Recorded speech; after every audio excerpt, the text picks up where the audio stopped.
C'est Guillaume Meurice. Oui, bonjour, bonjour à tous. Alors, une fois n'est pas coutume, chronique littéraire. Merci pour les 2 applaudissements. C'est vraiment un succès d'estime. Merci, merci. Chronique littéraire avec mon conseil lecture du jour. Coup de pouce à un jeune auteur qui a pour muse une certaine Bribri. Il s'appelle Emmanuel Macron et son livre s'appelle Révolution. Sorti le 24 novembre dernier, le lendemain mourait Fidel Castro. Coïncidence? Je ne sais pas. En tout cas, un livre fort, un livre sans concession. Le parcours et les ambitions d'un enfant terrible. Un mec à qui la vie n'a pas fait de cadeau, hein, clairement. Enfin, sauf une cuillère en argent dans la bouche à la naissance. Mais à part ça, vraiment aucun cadeau. Le style est très novateur. Je dirais à mi-chemin entre Oui, oui, fait de la politique et le catalogue du chasseur français, rubrique Comment attirer des pigeons. J'ai voulu savoir ce qu'en pensaient les professionnels du livre. Je me suis rendu directement ce matin au stand Rebelle Édition, qui existe vraiment. Hein, là, vraiment, on est dans le thème. Qu'est-ce qu'on y pense d'Emmanuel Macron? Je ne savais même pas qu'il avait écrit. En fait, je suis un petit peu en marge de la France en ce moment. En marche? En marge. En marche. Ah, en marche. En marche. Ah oui, parce qu'Emmanuel Macron, il est en marche. Elle marche à côté Oui, de oui, oui, il a de la chance. Ah oui, il a de la chance, il a de la chance. Et nous, avec, de pouvoir compter sur un vrai libérateur du peuple. En marche, voilà, avec Jean-Yves Le Drian, Pierre Berger, Alain Minc. Donc en marche Pierre avec Berger un déambulateur est dans quand une même. petite Oui, Bah, Pierre Berger est dans une petite voiture. dans une petite voiture, si vous voulez. Parce qu'il est- J'avais déambulateur comme van, mais Pourquoi? peut-être la vôtre est il est mieux. malade. Pourquoi en petite voiture?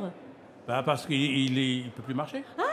Vous Donc, toucherez des droits d'auteur. Vous balancez, Tar Benjelloun. Mais non, mais on l'a vu dans l'émission C'est vrai. Stupéfiant là. Il était... Ah oui, c'est vrai. Oui, c'est vrai qu'il n'y a que des forces vives hein, chez Macron.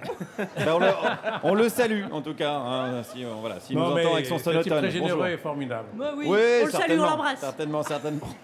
On l'embrasse, faut parler fort parce qu'il n'entend plus très bien. Alors, chez Rebelle Édition d'ailleurs, on a une dernière nouveauté littéraire, une histoire qui concerne quoi?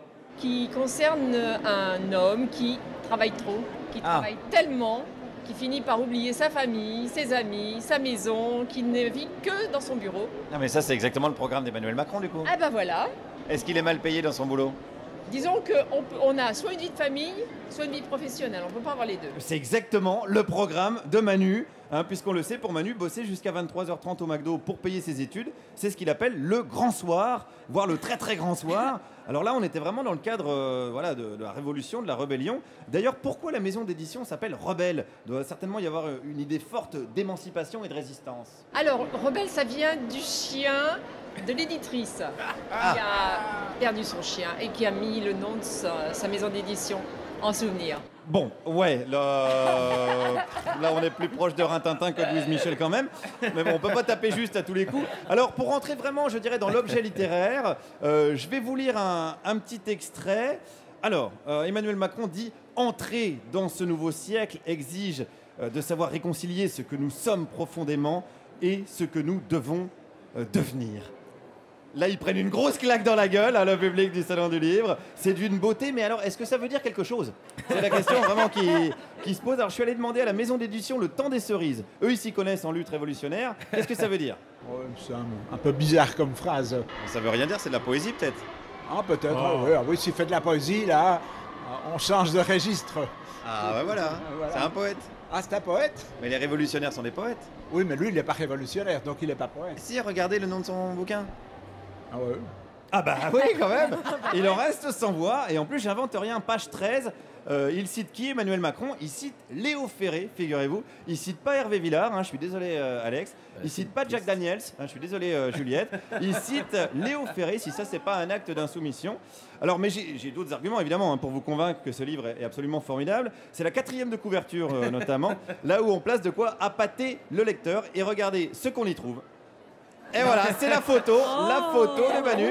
Voilà, je vois les... Oh, le beau gosse. Je vois les cougars qui sont comme des dingues au premier rang. Alors, j'ai parlé de cette photo avec une prof de français. Ben, en fait, il m'inspire un peu le premier de la classe hein, qui dit j'ai eu 15 et toi? Avec un air un peu sournois. La mauvaise foi! La mauvaise foi des profs de français. Non, regardez, il est beau, regardez comme il est beau comme un plan social.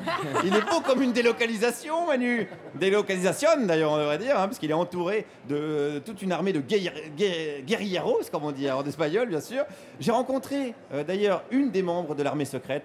et je lui ai demandé pourquoi ce titre de livre. C'est parce que comme il veut changer dans tous les domaines, que ce soit la santé, l'environnement, l'éducation, le travail, le chômage, et que c'est vraiment un autre positionnement, donc je peux comprendre qu'il l'ait appelé Révolution. Voilà. Est-ce qu'on peut faire la révolution avec Jacques Attali? Jacques Attali, il a été dans la commission Attali au début, là maintenant il s'est émancipé de Jacques Attali. Mais c'est pas une marionnette téléguidée, c'est Emmanuel Macron. Emmanuel Macron, comme il convient de l'appeler désormais, Manu l'insoumis, Manu l'humaniste. Écoutez bien ce qu'il dit de son passage à la banque Rothschild, hein. Âme sensible, s'abstenir. Alors il parle de son métier de banquier. Ce métier n'est pas de manier de l'argent. Il ne s'agit ni de prêter ni de spéculer. C'est un métier de conseil, où ce qui a de la valeur, ce sont les hommes. Oh la vache! Excusez-moi, ça m'émeut beaucoup. Explication avec notre nouvelle camarade. Ce qu'il veut dire, ce travail qu'il a fait chez Rothschild, c'est du travail de rapprochement d'entreprises. D'ailleurs, il a fait des fusions ou des acquisitions. Donc, il a travaillé sur l'humain. Oui, je vous dis au sens les équipes. C'est l'équipe d'une première entreprise qui va se rapprocher d'une seconde entreprise, soit en la rachetant, soit en fusionnant. Mais c'est beau quelqu'un qui travaille à la banque Rothschild, mais pas pour l'argent, pour l'humain. C'est quand même émouvant.